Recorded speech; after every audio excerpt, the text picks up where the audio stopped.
Bonjour, bonjour mes chers amis. Je vous salue tous au nom de Jésus. Je suis votre bien-aimé, le Bishop Leonardo. Je parle depuis le Brésil, dans la ville de São Paulo. Je sentis dans mon cœur partager ces messages à tous mes amis et à tous ceux qui auront l'occasion de me suivre au travers les médias, au travers les réseaux sociaux. Mes chers amis, nous sommes au temps de la fin. Je voudrais vous rappeler que nous sommes au temps de la fin.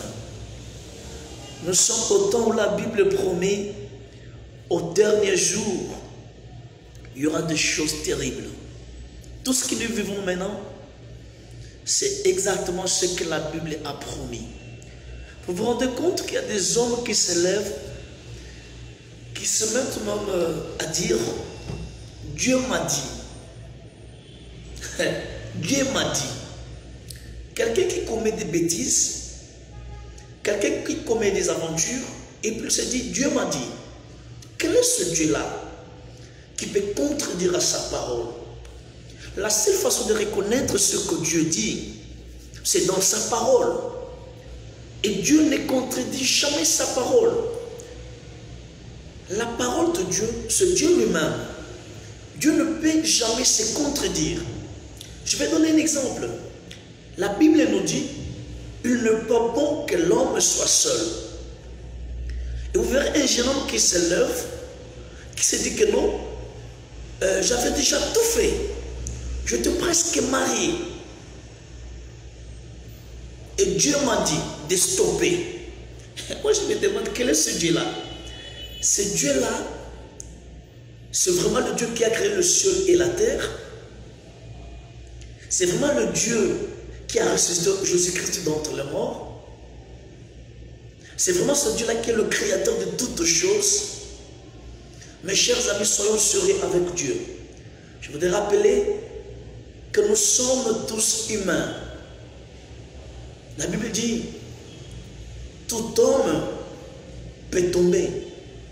La Bible dit, le juste tombera. 7 fois même. Mais le Seigneur le relèvera. Cela ne veut pas dire que quand je tombe, quand tu tombes, tu veux responsabiliser Dieu. Tu veux jeter la blâme sur Dieu. Tu veux dire au monde que c'est Dieu qui m'a dit. Non, non. Soyons sérieux. La Bible dit, dans Galates chapitre 6, verset 7, on ne se moque pas de Dieu. C'est que l'homme aura semé, le moissonnera. J'insiste, on ne se moque pas de Dieu. Dieu n'est pas ton oncle. Dieu n'est pas ton grand-père qui est au village. Dieu n'est pas ton ami. Dieu n'est pas ton voisin de l'école. Respectons quand même ce Dieu-là. Comment moi je peux commettre des erreurs et dire au monde que Dieu m'a dit? Une façon de dire que ce n'est pas moi, mais c'est Dieu qui m'a dit. Mes chers amis, c'est juste pour vous dire, il ne faut jamais responsabiliser Dieu dans nos erreurs. Soyons sérieux avec Dieu. Et vous savez, nous commençons l'année. Je pense partager quelques principes pour que cette année soit une année excellente, une année différente, une année pas comme toutes les autres années. La première des choses, je voudrais dire, il faut avoir une vision claire, une vision nette. Un peuple sans révélation, c'est un peuple sans frein. Je me rappelle quand Dieu appela Abraham, Dieu lui dit, allons-y, regarde aux cieux, qu'est-ce que tu vois? Abraham a dit, je vois les étoiles. Abraham a vu les étoiles. Il a dit, et puis il a dit, regardez le sable de la mer. Dieu lui dit, ce que tu as vu, c'est ce que je vais te donner. Ta descendance sera comme les étoiles du ciel et comme le sable de la mer. C'est une façon de dire, mes chers amis, nous commençons l'année et une vision différente des choses. Voyez les choses comme Dieu et une vision de Dieu, une vision venant de Dieu, une vision claire de ce que tu veux de ta vie. Soyez sérieux avec ta vie, soyez sérieux avec ton Dieu. Vous savez, ce qui fait la différence, c'est la vision que nous avons. La vision t'amènera loin. La vision t'aidera à réaliser des grandes choses parce qu'il y a une force dans la vision. Celui qui a la vision, la personne qui a la vision, il a une puissance, il a une force parce que la vision te conduit.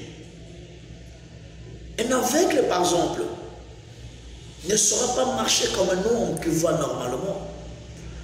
Un aveugle aura besoin de quelqu'un qui peut le guider. Un aveugle ne peut pas courir comme tout le monde parce qu'il a des problèmes de vision. Et sur le plan spirituel, c'est la même chose. Quand tu n'as pas de vision, où tu passeras du temps à imiter tout le monde, où tu passeras du temps à faire les choses comme tout le monde, où tu passeras ton temps à parler de n'importe quoi. Pourquoi? Parce que tu n'as pas une vision. Ayez une vision claire, ayez une vision de ta vie, une vision pour ta famille, une vision pour ton ministère, une vision pour tes affaires. Pas de vision, pas d'excellence pour cette année 2020. Pas de vision, pas de succès. Merci pour tout ce qui m'ont suivi. C'est votre bien-aimé, le bishop Leonardo, depuis le Brésil, São Paulo. Abonnez-vous sur notre chaîne YouTube. Nous sommes sur Armée de la foi internationale. Que Dieu vous bénisse. Passez une bonne journée au nom de Jésus. Amen. Amen. Amen.